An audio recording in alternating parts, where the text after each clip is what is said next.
చెత్త నిండి ఉన్నాయి. మధ్యలో ఒక పాత ఊయల, దాని తాడు సగానికి తెగి గాలికి మెల్లగా ఊగుతోంది. అందులో ఒక చిన్న బంతి, దానిపై దుమ్ము కప్పి ఉంది. అప్పుడే మళ్ళీ ఆ ఏడుపు స్పష్టంగా దగ్గరగా వినిపించింది.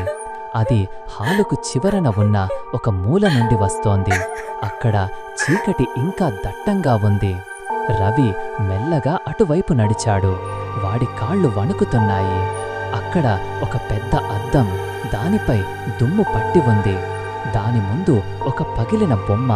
అదే పైన చూసిన బొమ్మ లాంటిది, కాని ఇంకా భయంకరంగా ఉంది. రవి అద్దాన్ని చూడగానే అందులో తన ప్రతిబింబం కాకుండా ఒక చిన్న పాప బొమ్మ ప్రతిబింబం కనిపించింది. ఆ పాప కళ్ళల్లో ఒక భయంకరమైన కాళి, కోరిక కనిపించాయి.